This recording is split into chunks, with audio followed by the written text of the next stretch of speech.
Shadow of War has various online activities that you can use to gain skill points, mirian, XP, legendary gear, and strong followers.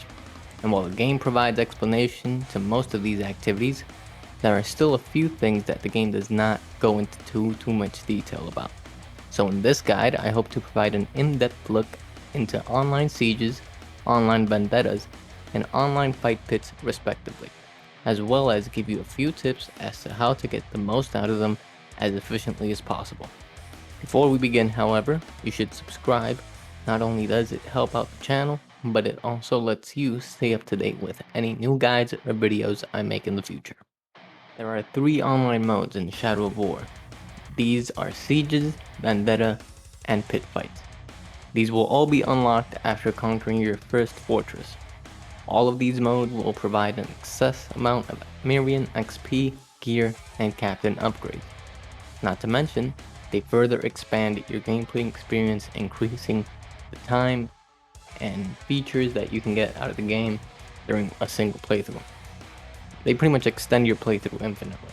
Now let's get onto online sieges. Online sieges are the best way to strengthen your army, get legendary gear, as well as large amounts of XP. They are by far more difficult than offline sieges, since they are mostly composed of other players' orcs. This means that they can be customized to better defend against enemy players and captains. Unlike offline fortresses, player forts have no limit to the amount of orcs that they can house, and all orcs can be max level as well as have legendary traits or skills. And since player forts can be optimized against players, you can expect to face more bodyguards, better defenses, and overall stronger war chiefs and overlords. This does not come without its rewards though, as online assaults are the most lucrative way to get XP, legendary gear, and captain upgrade chests. These chests allow you to get free upgrades for your own captains, such as promoting them to legendary or granting them unique bonuses without the need of waiting for RNG by leveling them up or a new captain having the bonuses that you want. Online sieges are also the best way to recruit orcs, as these orcs will be stronger on average compared to the orcs that will appear during offline play, and the increased amount of orcs. Now let me detail a few tips and best practices for both attacking and defending against online fortress assaults. For attacking, you want to have the proper siege upgrades. These siege upgrades are what I use, at least, shown on screen right now, and they are the best for overall fortress assault, whether it be online or offline. Next up are the assault leaders. These are the orcs that you will take with you into the siege and will help you capture victory points and kill the enemy war chiefs. Not to mention, you should probably have a bodyguard equal to your level or slightly lower so that they can help you beat the overlord. It's important that you do not call this one in until you reach the overlord and start that pitched battle. Another great weapon to have is the Wrathgiver sword. Now you can get this by unlocking the Fury for the ground finisher upgrade, starting a death threat with the Bow of Violence upgrade, and if you kill the orc that received the death threat with the Fury finisher, you have a chance of dropping the Wrathgiver sword. Now obviously it is randomized, but you are pretty much guaranteed a Wrathgiver if it drops a sword. Now for defending. Fort defenses should also be optimized. These are the ones I use for both online and offline fortresses, which is very much universal, and it works very well. You should have an optimal layout for your fortress, so at least a minimum of 2 bodyguards per war chief, and maybe 1 or 2 bodyguards for the overlord. It's important if you can make some of these orcs at least undead.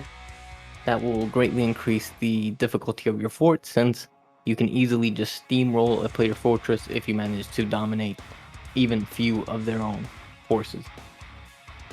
And so optimal orc classes for defending against players would be assassins, commanders, long-range hunters or archers, as well as berserkers and savages.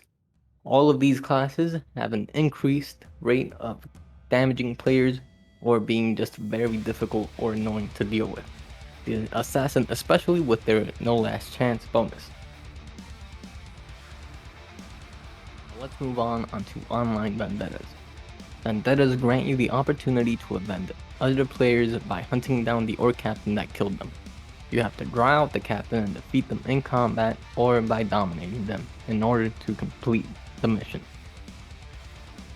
This is another good way to get strong followers, but unlike fortresses, you will not be facing more than a handful of captains, making this less efficient if you want a lot of strong orcs quickly. What online vendettas provide, however, is the opportunity to recruit strong orcs without having to wait for your army screen to create new captains.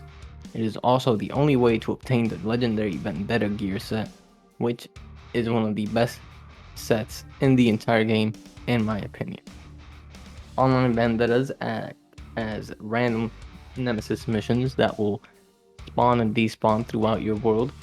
If you are having trouble finding a vendetta, simply look for the little symbol, circular X, that should be marked orange on about 3 to 4 places, set places, these do not change, across the region. If you cannot find any, I suggest you advance time so that you have a chance to create one. This is a good way to also encounter, like fortresses, cheated orcs. While fortresses may be a bit more difficult since the amount of orcs is vastly increased compared to a vendetta, cheat orcs are very much a nuisance, but if you manage to recruit one, you can use it as a very good follower that will help you in online fortresses or in offline play. Obviously, I suggest not using these orcs for defending your fortress as they are a bit, well, they are cheated, but that's up to you. The online fight pits provide a great way to test your overlord and level them up to epic or legendary status while getting some upgrade chests and increasing your online rank. It's important to have strong overlords for this, and I will be making guides for orcs that you want to use for fight pits and fortress defense and assault, so do be on the lookout for that.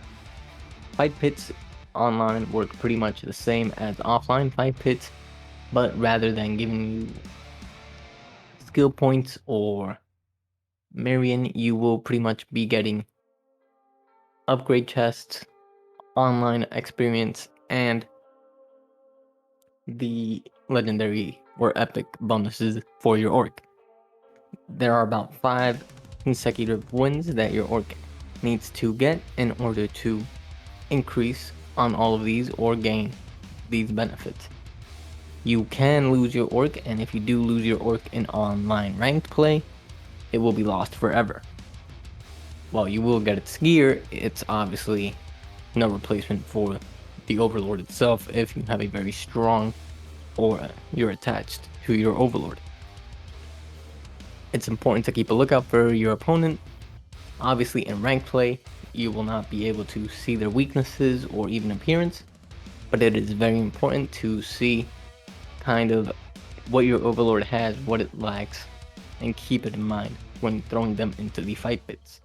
All of these modes will not only provide long-term goals after you finish the game, but they will also provide unique challenges and rewards that will keep you at the top of your game, all the while helping you become stronger and conquer Mordor.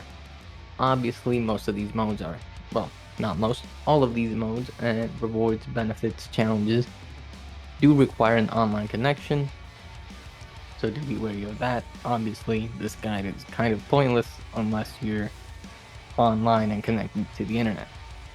It's important to note this guide is a little bit on the overview side. I will be making separate guides for each of these modes or archetypes. It's important to notice you do have, for both the fortress assaults and the online fight pits, friendly modes. This is basically where you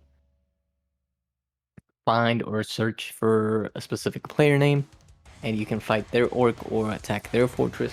without any risk to losing your orcs, stats, gear, or anything. In fact, you will not gain any gear, but you can gain mirian, gems, and the XP in terms of fortresses. Your orc will not level up on online fight pits, and you will not risk losing it. If it dies, then nothing will happen to it. And that's the end of the guide. I hope this guide helps you better understand Shadow of War's online modes, as well as provide some insight to some of the many benefits and unique rewards that they can provide. As always, I recommend you subscribe to keep up to date with future videos, and also be sure to like and comment as they provide feedback, and let me know if you enjoy the video. Goodbye, and have a good one.